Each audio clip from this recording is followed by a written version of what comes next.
Edinburgh, Scotland. Few cities on Earth carry the weight that Edinburgh does. This is a place that has been fought over, burned down, rebuilt, and fought over again. A city that has produced some of the most important ideas in human history, while simultaneously enduring some of its darkest episodes. It is, in almost every sense, a city that had to earn its place in the world. In this video, we're going to take you through the entire history of Edinburgh, from the very first people who set foot on this land over 10,000 years ago, all the way through to the city it is today. We'll cover the battles, the betrayals, the plagues, the rebellions, the brilliant minds, and the moments that shaped not just Scotland, but the wider world. And we're going to do something a little special along the way. Using advanced AI techniques, we've transformed old historical engravings and paintings into vivid, lifelike scenes. So you won't just hear the story of Edinburgh, you'll see it as close to the real thing as we've ever been able to get. Let's begin at the beginning.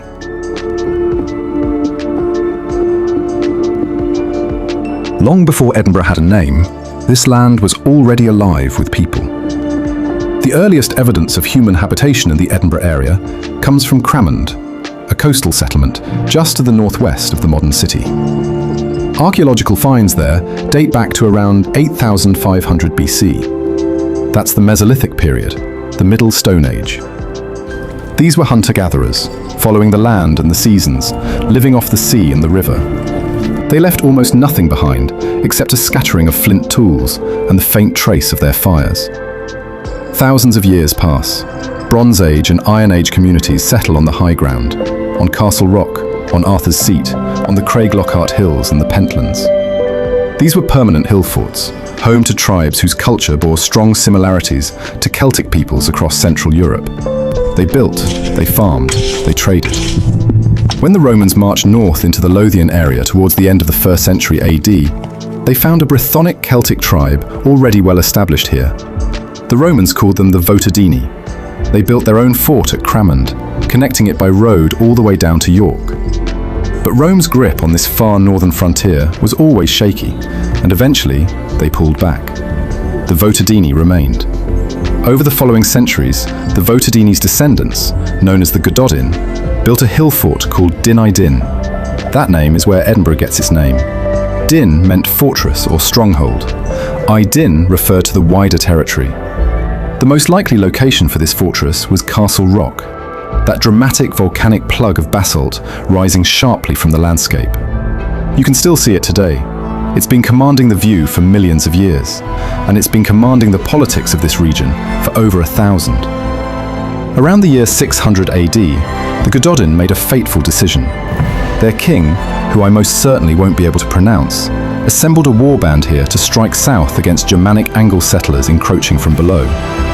The force rode out, and they were massacred. The Battle of Catraeth, recorded in one of the oldest surviving poems in the British Isles, was a catastrophic defeat. 300 warriors rode out. According to the poem, only one came back. That defeat left Din I Din vulnerable. By 638 AD, the Angles of the Kingdom of Northumbria besieged and took the fortress. The Gododin's hold on Edinburgh was over. For the next 3 centuries, this hilltop stronghold would be Anglian territory, a frontier post at the northern edge of a kingdom centred far to the south. It was during this Northumbrian period that the settlement's name shifted. The Angles added their word Bur, meaning a fortified place, and I Din became Edinburgh. Edinburgh was born in name, even if the city itself was still centuries away. But the Angles wouldn't hold this rock forever, and the power struggle about to unfold over who controlled Edinburgh would determine the entire future of Scotland.